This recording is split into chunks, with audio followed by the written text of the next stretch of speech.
साहिबा के साथ भी इंटरनेट का बड़ा मसला रहता है, तो मैं चाहूँगी कि देवी साहिबा अपना अफ़साना पेश करें रेबुनिसा देवी के लिए। तो बस इतना कहना ही काफ़ी है कि सूरज को चिराग दिखाने के मुतरादिफ है। आपको तो मलकाए क़लम व क़िरात और मलकाए उर्दू फ़ख्र उर्दू अदब का भी माशाअल्लाह खिताब से नवाज़ा गया है। आप शायरा, अदीबा, अफ़साना निगार, नॉवेल निगार, कालम निगार, मुजीब, मुहक़्क़िक़, नक़्क़ाद, स्कॉलर, माहिर तालीम, साबिक़ इत्तलात हुकूमत सिंध और सबसे बड़ी बात है कि बहुत खूबसूरत इंसान है, बहुत बहुत अच्छी शुक्रिया। इंसान है। लोगों के लिए अपना दिल हमेशा वहाँ रखें, अल्लाह सलामत रखे और इनको आज जो कुछ हम लोग ग्लोबल के तहत या अपने बकरे अपने मुहावरा के तहत जितने प्रोग्राम करते हैं उसमें हम सबकी सरपरस्त आला बेगुनिसा देवी ही रहती हैं। तो माशाल्लाह जिस तरह से वो सरपरस्ती निभा रही हैं और जिस तरह से मेहनत से काम करती हैं, मैं तो उनका नाम ही रखा हुआ है कि कायदे-आज़म की सही तक़लीद करने वाली खातून जो काम, काम और काम।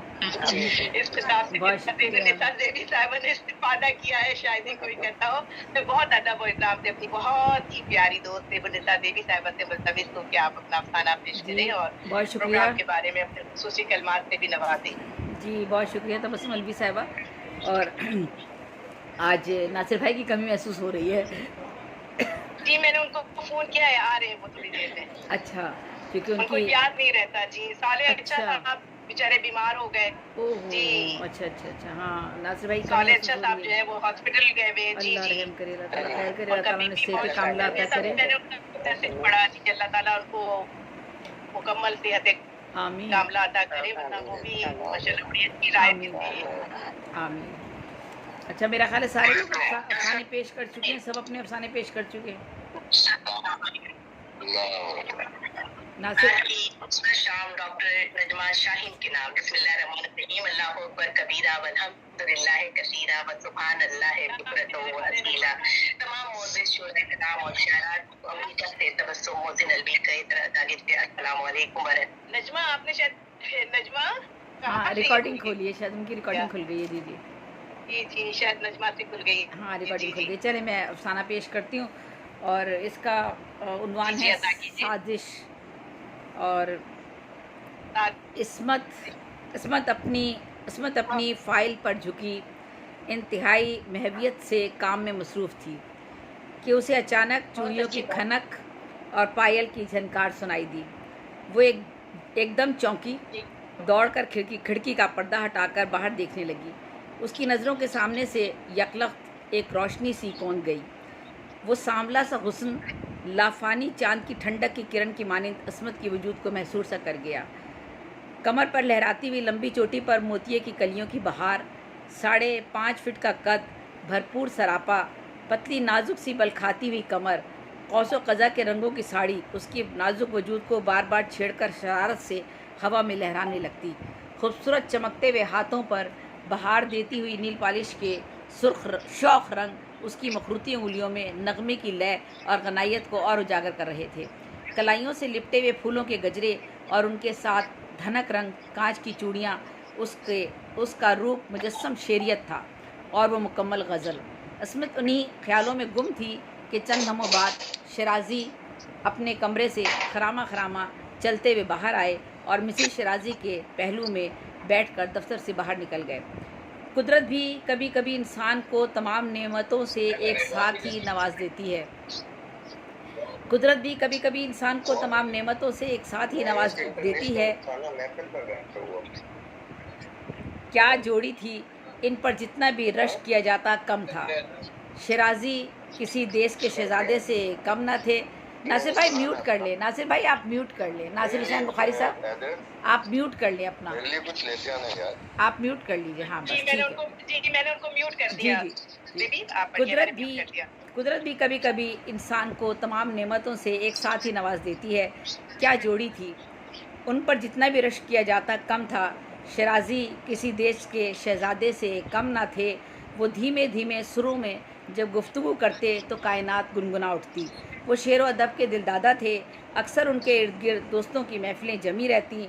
शराजी को सैकड़ों शेर ज़बानी याद थे और वो अपनी इसी खूबी की बदौलत लोगों का दिल जीत लिया करते थे। वो जहानत और इल्मियत में यकता थे। उनका शुमार चंद बेहतरीन दिमागों में होता था जब कोई मसला किसी से ना सुलझता तो उनकी राय और मशवरा इस मसले को चंद लम्हों में हल कर डालता। शराजी इंतहाई कमगो वाक़या हुए थे, लेकिन वो जितना भी बोलते वो लफ्ज़ मोती की तरह चुन लिए जाने के काबिल होते। बड़ी बड़ी गहरी आँखें जो हज़ार हार शरारतें छुपाए घनेरी पलकों तले झुकी रहती, और जब भी ये नज़रें अपने किसी मुखातिब पर आश्कार होती सामने वाले के दिल में हलचल मचा देती। गर्ज़ के शराजी और मिसेज़ यास्मीन शराजी की जोड़ी कुदरत का एक हसीन शाहकार थी। शराजी कम गो थे तो यास्मीन शोखो चंचल और मिज़ा उनकी फितरत का खासा था। शराजी गोरे चिट्टे थे तो यास्मीन सांवले हुस्न और तीखे नकूश का लासानी नमूना। शराजी ज़हीन और फ़तीन थे तो यास्मीन इल्मियत और काबिलियत में किसी से कम ना थी। शराजी खाते पीते घराने से ताल्लुक़ रखते थे तो यास्मीन भी नवाब जूनागढ़ के ख़ानदान की चश्मो चिराग थी। शराजी अगर सूरज की तरह भरपूर रोशन दमकता व हुस्न और ख़ूबसूरती का नमूना थे तो यास्मीन भी रोशन चाँद की ठंडक से किसी तौर कम न थी। शराजी आसमान पर फैली हुई कहकशा की मानिंद थे तो यास्मीन भी कौस क़ज़ा के धनक रंगों का हसीन इम्तिज़ाज थी। इसमत न जाने कब से मिसेस शराजी और मिस्टर शराजी के ख्यालों में गुम थी कि उसे चपरासी ने आकर चौंकाया। उसे साहब ने बुलाया था। उसे ज़ुबैर साहब ने समझाया, इसमत कल से ये असाइनमेंट सुबह 11 बजे तक तैयार करके शराजी साहब से चेक करा के तुम्हें फैक्स करना होगा। इसमत जी कहकर अपनी सीट पर आकर बैठ गई, लेकिन तब से वो घर आकर भी अजीब कश्मकश में थी। अकेले फ़ाइल लेकर वो शराजी साहब के कमरे में कैसे जाएगी? वो सोच सोच कर रात भर जागती रही। जाने कितने ही वाक़ये उसके कानों में गूंजने लगे। शराजी साहब बहुत दिल फेंक वाक़या हुए थे। वो तो इतने रोमांटिक थे कि भंगन की चाल में भी दिलकशी तलाश कर लिया करते थे। सुना है पिछले माह एक नई भंगन पायल खनकाती हुई उनके कमरे की सफाई करने आई थी। उसकी कमर की लचक उन्हें इतनी पसंद आई कि वो चोरी से मन ही मन में लुत्फ़अंदोज़ होने के लिए हफ्ते भर से सुबह दफ्तर में 8 बजे से पहले ही आ रहे थे। फिर एक दिन ये बात सलमा ने तमाम दफ्तर को बता दी। सलमा उनकी इस अदा पर खूब कहकहे लगा रही थी और वह अक्सर ही शराजी साहब की ज़िंदगी की अंदरूनी बातें बताती थी। वो दरअसल उनके बहुत नज़दीक थी, जिसका सबूत ये था कि शराजी साहब सलमा को अपने कमरे में कई बार बुलवाते थे और कभी कभी अपनी गाड़ी भी उसे इस्तेमाल करने को दे देते थे। सलमा की शौहरत दफ्तर में कुछ इतनी अच्छी तो ना थी। फिर उन्हीं दिनों दफ्तर में एक साथ 6 लड़कियां मज़ीद रख ली गई। अब शराजी साहब की नज़र इनायत सिर्फ सलमा तक महदूद रहने के बजाय इन 6 लड़कियों पर मुनक़सिम हो गई। इन लड़कियों की वजह से चूँकि सलमा की अहमियत कम हो गई थी, इसीलिए सलमा इस अदम तवज्जो की शिकायत खुल्लम खुल्ला अब करने लगी थी। शराजी साहब अपनी पोजीशन को ख़राब होने से बचाने की फ़िक्र में पड़ गए और फिर उन्होंने दूसरे अदारे में सलमा को हायर ग्रेड पर भिजवा दिया। सलमा भी खुश हो गई और शराजी साहब की मुश्किलात में भी कमी हो गई। अब मुकाबला और सख्त था। ये तमाम लड़कियां शराजी साहब के कमरे से बाहर आकर एक दूसरे से बढ़कर ये जाहिर करने की कोशिश करती कि शराजी साहब सिर्फ उसे ही अहमियत देते हैं। फिर इसी साल शराजी साहब ने शबनम को कमीशन से पास करा दिया। फिर खबर उड़ी कि इस बरस एक नई लड़की तबस्सुम का भी अपॉइंटमेंट हो रहा है। शबनम को दफ्तर ज्वाइन करते ही सबसे पहले यह असाइनमेंट मिला कि हैदराबाद जाकर कुछ फ़िल्मों की शूटिंग करनी है, कुछ फ़ोटोग्राफी करनी है, जिसमें शराजी साहब और शबनम को भी साथ ही जाना था। सो शबनम ने आते ही शराजी साहब का दिल मोह लिया। शराजी साहब के इतने किस्से गर्दिश करते कि इसमत उनसे खौफ महसूस करने लगी थी। फिर एक रोज़ उसकी एक करीबी सहेली गज़ाला ने बताया कि आज उसे शराजी साहब ने बुलाया था और कहा था, गज़ाला अगर तुम चाहो तो एक अफसर की जगह खाली है, तुम्हारा प्रमोशन हो सकता है। गज़ाला बाखूबी जानती थी कि एक क्लर्क से अफसर तक पहुंचने के लिए उसे क्या करना है। वो बोली, सर मेरी तो मंगनी हो चुकी है और मैं तो किसी वक्त भी नौकरी छोड़ दूंगी, इसलिए अफसर बनकर क्या करूंगी। शराजी साहब बोले, अच्छा जैसे तुम्हारी मर्ज़ी। शराजी साहब इंतहाई नफीस आदमी थे। वो किसी भी मामले में ज़ोर ज़बरदस्ती के कायल नहीं थे। अलबत्ता गज़ाला का दूसरे ही रोज़ उनके पास से तबादला हो गया। गज़ाला ने भी शुक्र अदा किया, लेकिन अब मुश्किल इसमत के सामने थी कि उसे रोज़ फ़ाइल लेकर उनके सामने कमरे में अकेला जाना था। वो घबरा रही थी, अगर उन्होंने उससे कुछ कह दिया या उसका हाथ पकड़ लिया या फिर अकेले कमरे में कोई हादसा हो गया तो उसकी क्या इज्जत रह जाएगी। वो सोच सोच कर परेशान थी। उसे दीगर लड़कियों ने यही बताया था कि शराजी साहब पहले पूछते हैं, क्या तुम्हें आशार पसंद है, क्या तुम्हें शायरी पसंद है, कोई शेर तो सुनाओ। फिर खुलते खुलते कहते हैं, तुमने कभी कॉलेज और यूनिवर्सिटी में कोई इश्क किया है। फिर हाथ की रेखाएं देखने की ज़िद करते हैं और फिर हाथ पकड़ लेते हैं। किस्मत का हाल बताने लगते हैं। इस्मत बहुत घबराई हुई थी, लेकिन उसे जो काम दिया गया था वो उसे करना ही था। इनकार की कोई वजह उसके सामने ना थी। दूसरे रोज़ इस्मत फ़ाइल लेकर शराजी साहब के कमरे में पहुंची तो उन्होंने फ़ाइल लेकर वर्क देखना शुरू कर दिया। कुछ हदायत दी और फ़ाइल पर साइन करके इस्मत के हवाले कर दी। इस तमाम दौरानिए के दरमियान शहराजी साहब ने एक बार भी इस्मत की तरफ नज़र भर कर नहीं देखा। वो नज़रें नीचे किए किए बात करते रहे और तमाम वक्त बीबी बीबी कहकर मुखातिब करते रहे। इस्मत ने खुदा का शुक्र अदा किया और उसे यकीन हो गया कि शराजी साहब किसी के साथ ज़ोर ज़बरदस्ती नहीं करते। बल्कि एक मर्तबा जब वो अपने एक दौरे पर कहीं बाहर गए हुए थे तो उनके लिए शराब के साथ साथ कुछ औरतों का भी इंतज़ाम किया गया। एक दिन उनके सामने एक ऐसी लड़की भी लाई गई जिसकी उम्र सिर्फ 14 बरस की थी। शराजी साहब ने यह कहकर उसे लौटा दिया कि ये उनकी बेटी की उम्र की है। ये शराजी की आला ज़रफ़ी ना थी तो क्या थी। शराजी फितरतन बुरे नहीं थे, लेकिन हालात, माहौल और साजिश के सबब उन्हें शराब व शबाब में डुबो दिया गया था। कम अज़ कम मिसेज़ यास्मीन शराजी का तो यही ख्याल था।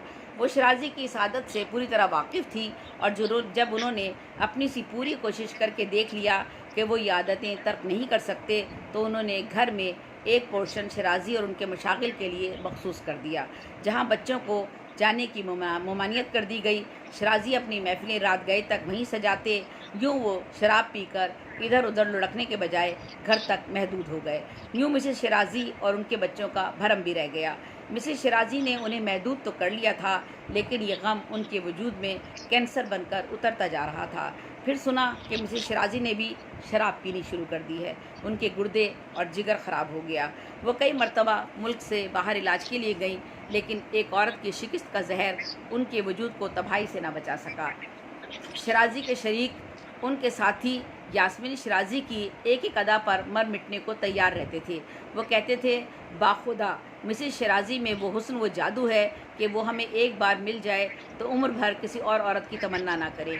ये पागल शराजी जाने किस मिट्टी का बना है, इतनी खूबसूरत बीवी घर में है और बाहर भटकता फिरता है।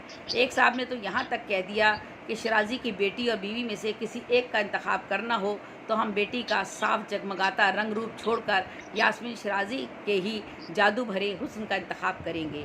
यास्मीन शराजी का हुस्न तो मलकूती हुस्न है, उसके आगे सफ़ेद रंग और जवानी भी मांद है। ये तमाम बातें मिसेस शराजी तक भी पहुंची थी। वो तमाम उम्र शराजी को ना रोक सकीं। अब अपनी बेटी की इज्जत पर आँच न आ जाए, इसी ख्याल से शराजी से कभी कभी लड़ बैठती। शराजी, अब तुम बुढ़ापे की दहलीज पर हो, अब अपनी बेटी के लिए अपनी हरकतों से बाज आ जाओ। शराजी हूँ हाँ करके टाल जाते। यास्मीन कहती, शराजी कहीं किसी की बद्दुआ हमारी दुनिया को वीरान न कर दे, अब भी वक्त है, तौबा कर लो।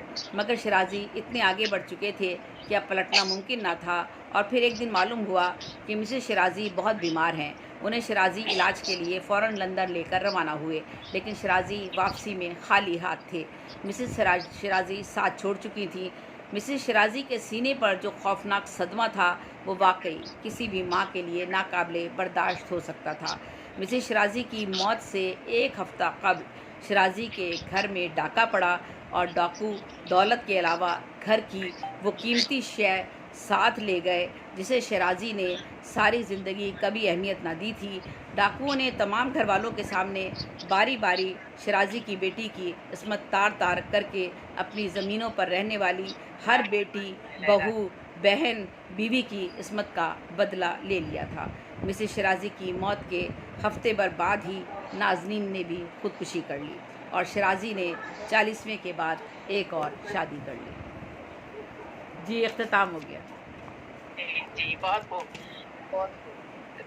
बहुत अच्छा अफ़साना सुनने को मिला और ख़ास तौर पे ये कि ख़वातीन के साथ जो कुछ नारवा सलूक किया जाता है हमारे माशरे में, जो कुछ उन पे बीता जाता है और बेचारी अपनी कहते नहीं है खामोशी से अपनी ज़िंदगी गुजारती है और उस पहलू को अपना मसला किसी के सामने उठा भी नहीं पाती अपनी इज्जत की खातिर। हमारे साथ नासिर अली सैयद साहब जो आज की सदारत नशीबी हैं और मेरा ख्याल है उन्होंने ये पूरा सुना नहीं होगा अफ़साना, तो मैं उनसे राय तो मांगने में राय क्या मांगू नासिर भाई से, तो हम अपना अगले अफ़साने की तरफ चलते हैं। हमारे साथ मौजूद है फरखुंदा शमीम साहिबा, मोहतरमा फरखुंदा शमीम साहिबा हमारे साथ मौजूद हैं। मैं मुल्तमिस हूँ फरखुंदा शमीम साहिबा से कि अपना अफ़साना पेश करें। आप अफ़साना निगार भी हैं, शायरा भी